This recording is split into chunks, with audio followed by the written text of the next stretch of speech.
వాడు దుష్టుడైనా దుర్మార్గుడైనా శత్రువుల సైన్యం.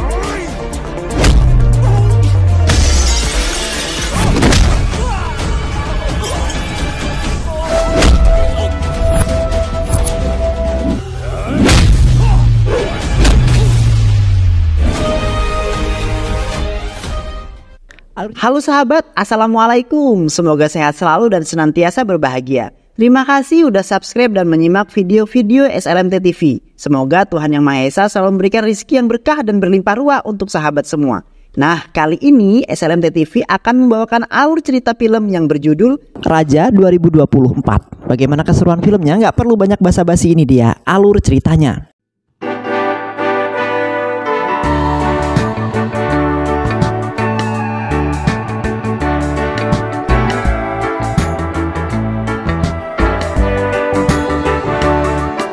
Di sebuah kota di India, hiduplah seorang anak yang bernama Raja. Dia tinggal bersama sang nenek. Dia sangat menyayangi neneknya tersebut. Neneknya sangat sering menceritakan tentang legenda-legenda tentang raja yang baik hati dan juga gagah berani. Karena sering diceritakan tentang hal tersebut, Raja berkeinginan untuk menjadi seorang raja yang sesungguhnya, seperti yang neneknya itu ceritakan. Bahkan, dia cukup terobsesi dengan tokoh raja di masa yang lalu. Raja tumbuh menjadi seorang pemuda yang gagah dan juga baik hati. Hal ini sejalan dengan keinginannya semasa kecilnya dulu. Suatu hari, Raja mendapatkan panggilan kebaikan untuk menculik seorang gadis, di mana Raja tahu wanita itu sedang dalam keadaan yang tertekan dan dipaksa menikah oleh orang tuanya untuk membayar hutangnya dengan seorang preman. Mengetahui hal tersebut, Raja bertindak sebagai seorang pahlawan.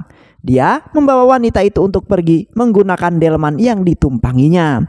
Meski calon pengantin laki-laki itu terus mengejar dirinya, Raja dan pengantin wanita itu beruntung masih bisa kabur dari kejaran mereka. Wanita itu bernama Sasi, namun kejaran-kejaran di antara mereka belum juga berakhir. Raja saat ini sedang dalam kondisi yang terdesak. Pasalnya, perlahan-lahan preman itu dengan anak buahnya yang menggunakan sebuah mobil berhasil mengejar Raja dan juga pengantin wanita itu. Untuk menyelamatkan Sasi, dia menitipkan Sasi pada temannya. Lalu temannya membawa Sasi pergi dari sana. Sementara Raja berhasil dihadang oleh mereka. Alhasil, pertarungan antara mereka terjadi. Namun Raja sesuai dengan namanya, dia mampu mengalahkan semua preman yang menyerangnya itu.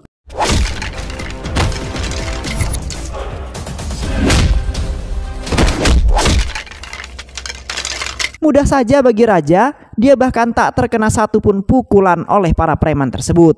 Raja yang memang memiliki kemampuan bela diri yang sangat baik. Raja juga berhasil membawa Sasi pergi, kemudian membantu menikahkan Sasi dengan seorang pria yang merupakan pujaan hatinya.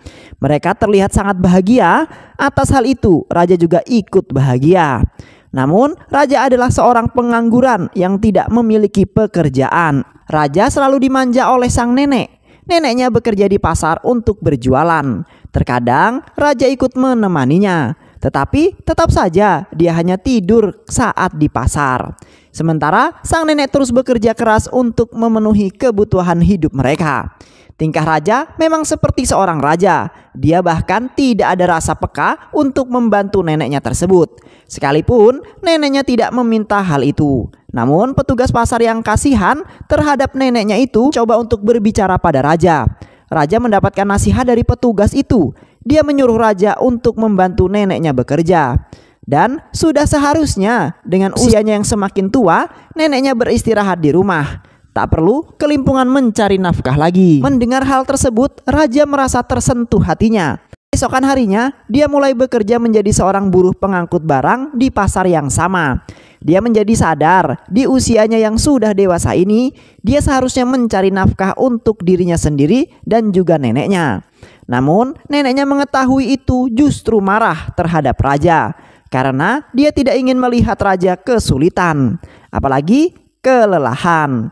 Dia berujar, selama tubuhnya kuat untuk bekerja, biarkan dirinya saja yang bekerja, ungkap sang nenek.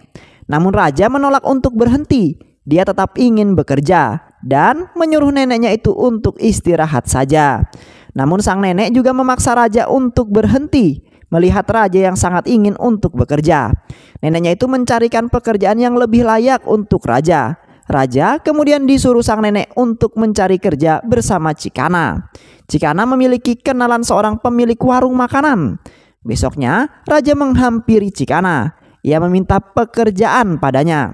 Cikana langsung mengantarkan raja ke warung makanan tersebut. Untungnya warung makanan itu sedang membutuhkan seorang pegawai tambahan. Raja akhirnya diterima bekerja di sana. Tiba-tiba ada seorang pengemis yang terlihat sangat lusuh datang menghampiri raja. Dia meminta sedekah dari raja karena raja yang baik hati melihat pengemis itu menjadi sangat iba. Dia memberikan sedekah pada sang pengemis tersebut. Namun tak sampai di situ, dia bahkan memperbolehkan keluarga pengemis itu untuk makan gratis di warung makan tersebut. Raja bahkan memberikan banyak uang pada sang pengemis-pengemis itu.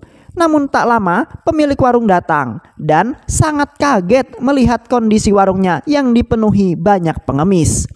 Setelah dia mengetahui apa yang terjadi, Cikana sangat marah pada raja karena hal tersebut membuat dirinya rugi.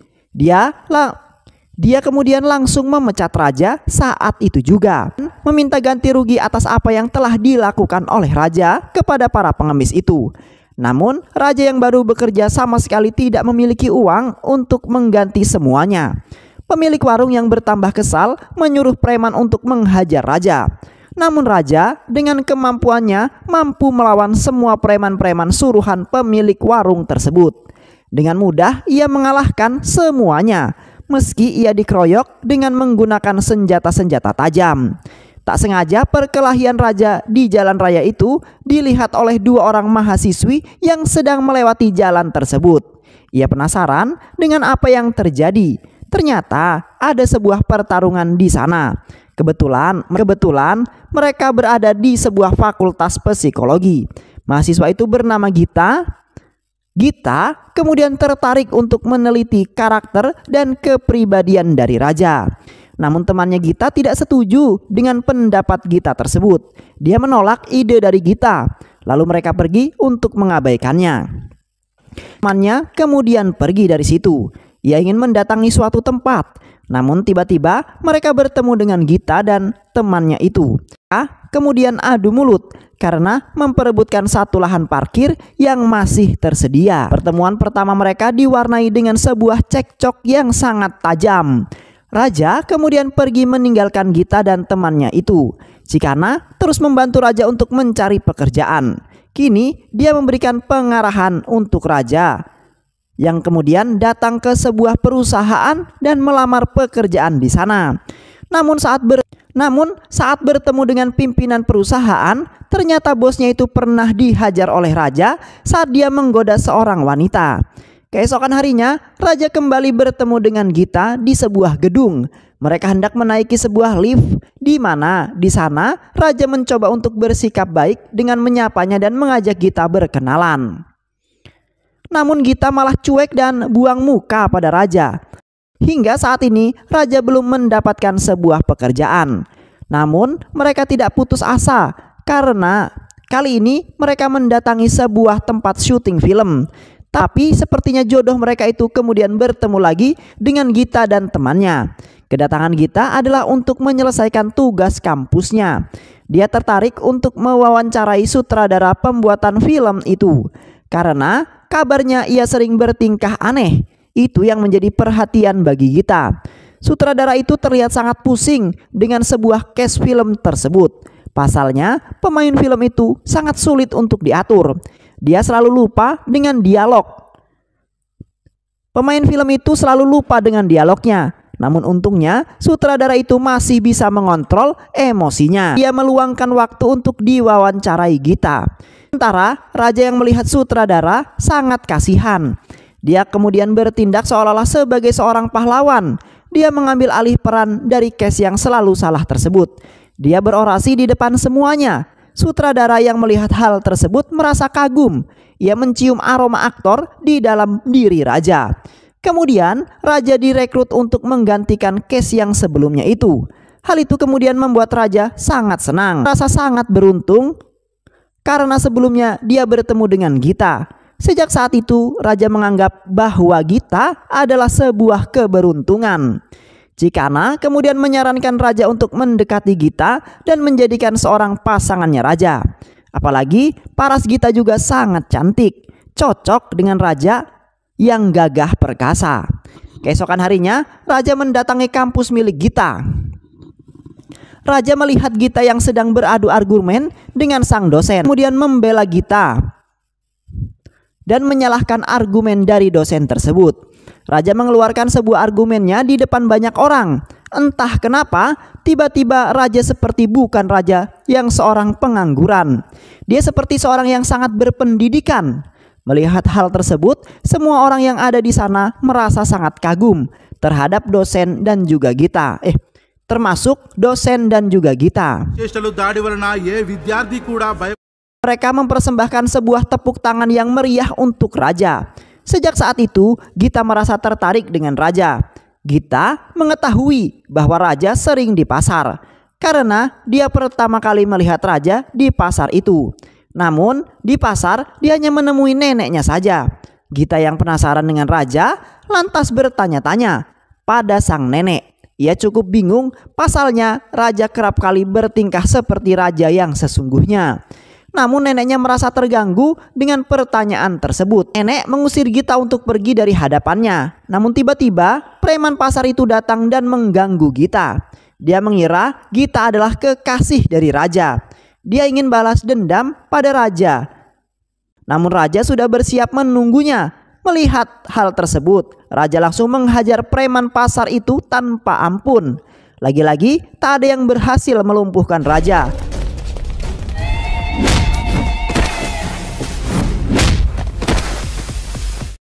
Di tengah kesibukan, raja mengurusi anak buah Kesafa. Kesafa mencoba untuk membawa Gita untuk pergi. Namun, nenek raja berusaha menolongnya. Dengan tak sengaja, Kesafa mendorong neneknya hingga terjatuh. Setelah diketahui oleh raja, raja sangat marah atas apa yang telah dilakukan oleh Kesafa. Emosinya menjadi tidak terkontrol. Raja sangat marah dan membabi buta. Kesafa yang kabur terus dikejar oleh raja. Ia akan menghabisi Kesafa tanpa ampun karena dia telah berani-beraninya menyakiti orang yang disayangi oleh raja. Kesafa yang kabur masuk ke dalam sebuah rumah warga. Namun sialnya bagi Kesafa karena dia tak bisa kabur lagi. Dia dikepung oleh raja. Raja berniat membunuh Kesafa. Meski Kesafa sudah meminta ampun pada raja, namun emosinya sudah tak terkendali. Tapi saat akan membunuh Kesafa, pemilik rumah berteriak dan menyuruh raja untuk menghentikan aksinya. Kesafa kemudian kabur dan dibiarkan oleh raja. Namun kali ini pandangan raja bertuju pada foto yang menempel di dinding rumah tersebut. Foto itu berisi neneknya yang sedang bersama dua orang asing dan tengah memangku seorang anak kecil. Raja sangat penasaran dengan hal tersebut. Dia kemudian bertanya pada pria pemilik rumah tentang foto itu. Raja kemudian mengaku bahwa dia adalah cucu dari nenek yang ada di foto tersebut. Pria itu kaget karena sepengetahuannya nenek itu sudah meninggal lama. Namun raja terus meyakinkan pria itu bahwa neneknya masih hidup bersamanya selama ini. Pria itu kemudian sadar bahwa orang yang ada di hadapannya itu bukan orang biasa, tapi dia adalah seorang raja putra dari sang konglomerat yang sangat kaya raya. Untuk mengetahui kebenaran yang lebih dalam, raja mengajak orang tersebut untuk ke rumahnya dan bertemu dengan sang nenek. Saat di rumah, nenek yang masih tergeletak lemas dengan Gita yang merawatnya kaget dengan kedatangan raja bersama pria tersebut. Nenek raja langsung teringat ketika melihat pria itu. Orang itu adalah Cinapa yang merupakan bekas pelayan keluarganya dulu. Cinapa berujar jika dia tidak pernah menyangka kondisi nenek raja akan jatuh miskin dan berjuang hidup di rumah yang sangat sederhana seperti saat ini. Raja semakin bingung atas apa yang terjadi sesungguhnya pada dirinya dan juga neneknya. Dia kemudian bertanya pada sang nenek, Neneknya mencoba untuk menceritakan asal-usul keluarganya yang disembunyikan. Dulu keluarga raja adalah seorang yang sangat kaya raya. Keluarga raja mempunyai rumah yang sangat megah, bak sebuah istana. Namun orang tua raja dan neneknya tinggal di luar negeri. Manajernya yang bernama Manikantan sangat dipercaya keluarganya raja untuk mengurusi pekerjaan dalam ataupun luar negeri. Namun itu menjadi sebuah bumerang bagi keluarga raja, karena Manikantan malah mengkhianati mereka. Dia hidup bermewah-mewahan, begitu juga dengan sang putranya. Putranya tumbuh menjadi seorang yang sangat sombong, di mana Manikantan itu ulang tahun. Dia ingin dibelikan gajah untuk transportasi dirinya ke sekolah. Namun hal yang tak terduga didapatkan oleh Manikantan, karena bosnya yang sedang berada di luar negeri itu menelponnya dan mengatakan bahwa dia akan pulang esok pagi.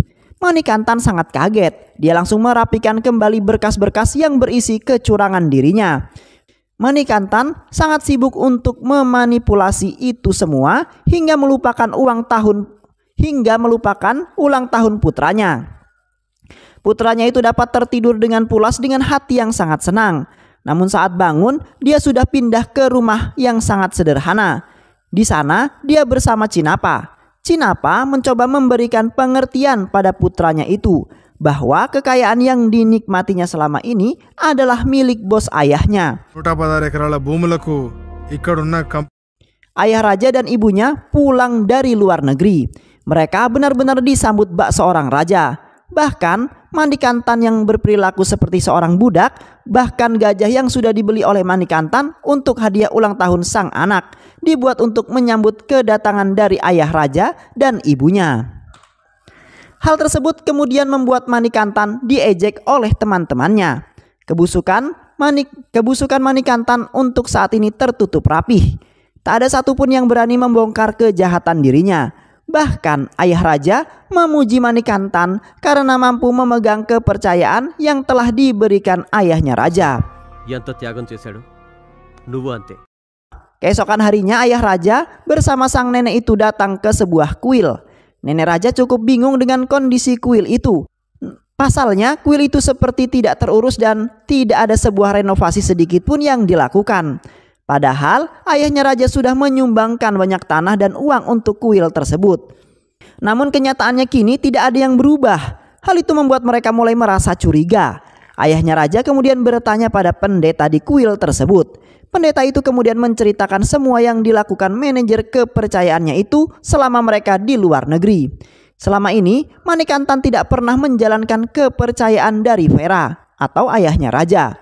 Dia mengkhianatinya. Dia selalu mengambil sebuah pendapatan yang diberikan dan bersikap semaunya sendiri bak seorang raja di sana, di rumahnya ayahnya raja. Mengetahui hal tersebut, ayah raja sangat marah. Dengan emosinya yang membara, dia kemudian pulang ke rumahnya dan langsung mencari Manikantan. Di sana, Manikantan ditanya-tanya dan ayahnya raja akhirnya menyadari bahwa ternyata dia telah ditipu oleh Manikantan. Emosi ayahnya raja kembali sangat memuncak. Terlebih Manikantan sudah merusak nama baik dari keluarga ayahnya raja. Meski Manikantan mengakui kesalahannya dan terus meminta maaf pada ayahnya raja, tapi yang dilakukannya sudah sangat keterlaluan. Hal itu kemudian membuat ayah raja memecat dan mengusir Manikantan dari sana. Namun hal itu semua disaksikan oleh anaknya Manikantan. Anaknya yang melihat hal tersebut tidak senang jika ayahnya diperlakukan tidak baik seperti itu. Dia sama liciknya dengan ayahnya, menaruh dendam yang begitu besar pada keluarganya ayahnya raja. Tak lama kemudian ibu raja melahirkan seorang anak yang mereka beri nama Raja. Setelah kelahiran putra sematawayangnya tersebut, hubungan keluarga mereka semakin harmonis dan semakin lengkap. Raja benar-benar menjadi sebuah anugerah yang sangat mereka syukuri di tengah kegembiraan mereka. Ayahnya raja mendapat sebuah info yang sangat baik dari rekan bisnisnya. Dia memberitahu jika saham yang ia investasikan itu meningkat sangat pesat. Namun ayah raja itu harus ke London untuk menandatangani sebuah kontrak bisnisnya tersebut. Manikantan dan anaknya yang mengetahui hal itu, dengan dendam yang masih tersimpan di hatinya, mereka merencanakan pembunuhan pada ayahnya raja dan juga keluarganya. Mereka juga berniat untuk menguasai semua harta keluarganya raja. Malam harinya, ayahnya raja bersama pengawalnya yaitu Cinapa pergi ke bandara untuk terbang ke London. Saat itulah rencana licik Manikantan dimulai. Manikantan bersandiwara dan memberitahu semua keluarga yang ada di rumah itu bahwa ayah raja mengalami sebuah kecelakaan. Hal itu jelas membuat seluruh keluarganya panik. Mereka kemudian bergegas untuk menghampiri ayah raja dengan arahan dari Manikantan. Sementara di sisi lain, ayah raja yang sedang dalam perjalanan dihadang oleh seorang anak kecil yang merupakan anak Manikantan. Sesuai rencana, anak itu memberitahu pada sang ayah raja bahwa ayahnya akan membunuh keluarganya. Hal itu membuat ayah raja sangat panik. Tanpa pikir panjang, ayahnya raja langsung buru-buru mengejar mobil Manikantan yang telah diberitahu oleh anaknya. Benar saja, mobil itu dapat mereka jumpai. Di dalamnya memang berisi Manikantan, tapi bersama keluarganya raja. Sida yang seolah-olah berusaha menyelamatkan keluarga raja dari ayahnya itu memprovokasi ayahnya raja untuk menabrak mobil tersebut. Ayahnya raja tidak tahu jika ada keluarganya di dalam mobil itu. Dia sangat terkejut akan hal tersebut. Sementara Manikantan yang sudah tahu rencana anaknya itu keluar dari mobil di saat yang tepat. Cinapa yang selamat berusaha menolong keluarganya raja. Tapi Manikantan dan anaknya membakar mobil tersebut hingga kemungkinan hidup mereka semakin tipis. Ayah raja terluka akibat ledakan itu, sementara istrinya tewas di tempat. Nenek raja berhasil menyelamatkan raja dan pergi jauh agar terhindar dari kejahatan Manikantan yang selanjutnya. Raja yang telah mendengar cerita itu merasa sangat marah. Dia tak bisa tinggal diam begitu saja. Dia berniat untuk membalaskan dendamnya dengan orang yang sudah menghabisi nyawa keluarganya. Sedikit informasi bagi raja, Manikantan dan keluarganya tinggal di sebuah kota. Dia langsung menghubungi temannya yang berada di kota. Temannya itu adalah suami dari Sasi, seorang yang pernah ditolong oleh raja. Nanda yang merupakan nama dari suami Sasi diminta tolong oleh raja untuk mencari informasi terkait Manikantan. Nanda dengan sangat bahagia membantu raja. Kebetulan Nanda pernah mendengar berita tentang Manikantan. Manikantan saat ini sudah menjadi seorang pengusaha yang terkenal. Kesuksesannya benar-benar tak bisa lepas dari kegilaan anaknya. Anaknya yang selalu menghalalkan segala cara demi kemewahan hidupnya dan juga ayahnya. Saat ini anak Manikantan sedang dirawat di rumah sakit jiwa di sekitar sana. Siva sengaja melakukan hal tersebut. Dia bersandiwara menjadi orang gila agar dia bisa kabur dari jeratan hukum meski dia melakukan kejahatan berkali-kali. Berbekal informasi yang raja dapatkan, dia mengajak Cikana untuk pergi ke kota.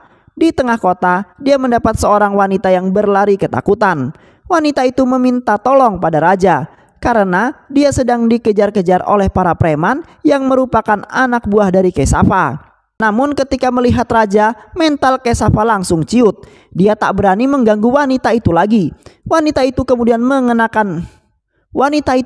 mengenalkan dirinya. Ia bernama Anjali. Raja mengaku jika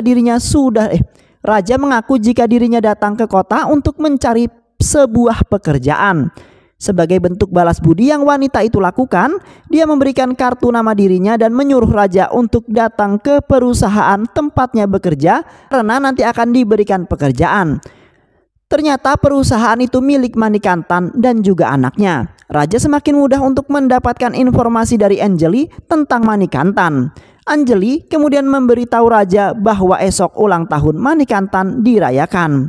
Keesokan harinya perayaan itu dilakukan. Terlihat wajah-wajah bahagia tak bersalah di muka Manikantan dan juga anaknya. Tiba-tiba di tengah pesta yang mereka lakukan ada sebuah paket box besar yang diantarkan oleh jasa kurir. Awalnya orang mengira itu adalah sebuah hadiah ulang tahun untuk Manikantan. Namun saat dibuka ternyata patung berupa ayahnya raja. Hal itu kemudian membuat Siva kaget dan sangat. Tamu undangan kemudian mengungkit-ungkit rumor yang berkembang selama ini. Mereka bergosip tentang kekayaan yang didapatkan oleh Manikantan itu merupakan hasil tipu muslihat yang dilakukan Manikantan pada ayahnya raja. అంతా మోసం చేశారు. అమ్మా నాన్నలు అప్పట్లో Siva tidak tinggal diam, dia langsung mendatangi kantor polisi dan meminta polisi untuk menyelidiki siapa pengirim paket tersebut. Polisi kemudian mengecek CCTV di tempat pestanya itu. Melalui rekaman CCTV, wajah sang pengirim terekam jelas. Hal itu kemudian membuat Anjali khawatir dengan Raja, karena dengan ini nyawa Raja sangat terancam.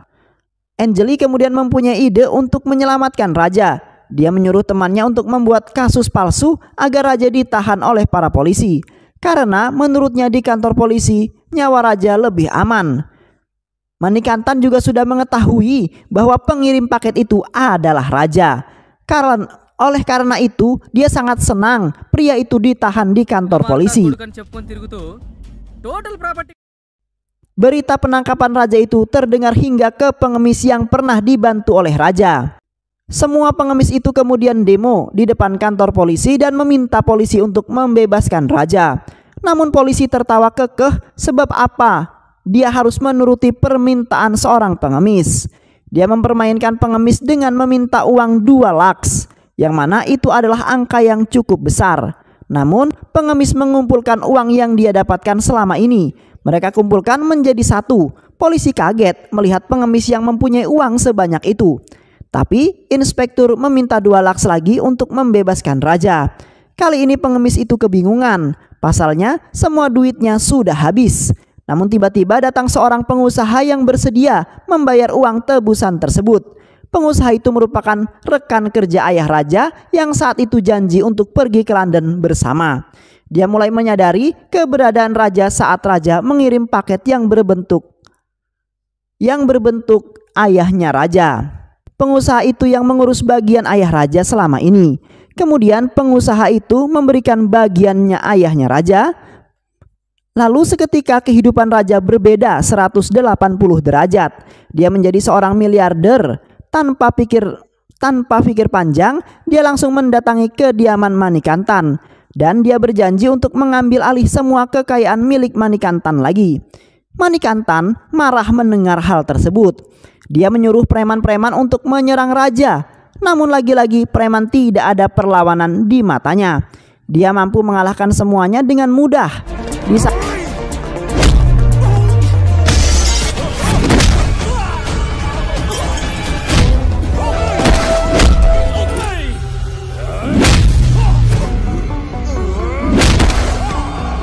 Di saat yang bersamaan, dia fokus untuk mengembangkan bisnis peninggalan sang ayah. Dia mulai memakmurkan pegawai dengan menaikkan gaji pegawainya, hingga banyak pegawai perusahaan Manikantan yang beralih ke perusahaan milik Raja. Kini Raja menjadi seorang pengusaha yang sangat sukses. Dia mampu mengembangkan bisnisnya itu dengan pesat dalam waktu yang singkat. Nanda dan Anjali kini bekerja untuknya. Tak perlu waktu yang lama bagi Raja.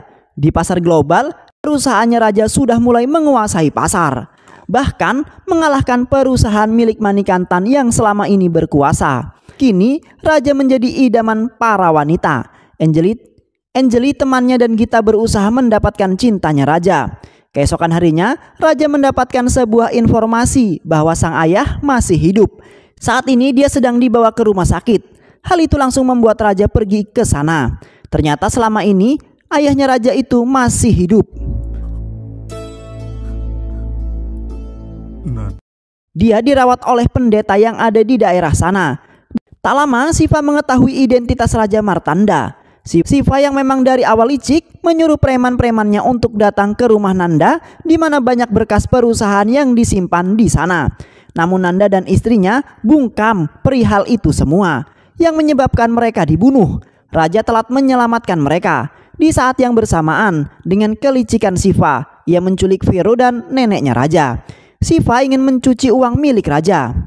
Dia berujar jika keluarganya ingin selamat, maka Raja harus menyerahkan semua harta miliknya. Tanpa pikir panjang, Raja langsung bergegas mendatangi tempat di mana keluarganya itu disekap. Raja sangat marah melihat sang ayah dalam kondisi sakit disiksa oleh Siva. Di satu sisi, nenek Raja kemudian sangat bahagia karena dapat melihat anaknya kembali.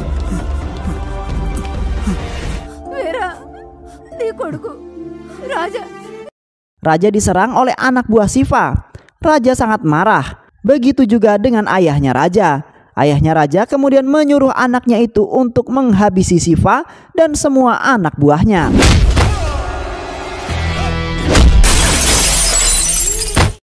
Raja langsung melawan mereka semua. Kemampuan raja sejak awal memang tidak dapat diragukan lagi.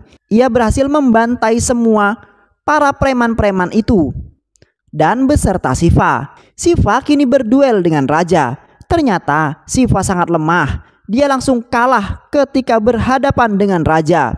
Raja ingin membunuh Shiva, tapi ditahan oleh sang nenek. Tetapi pukulan raja ke kepala Shiva sudah membuat Shiva benar-benar menjadi orang gila.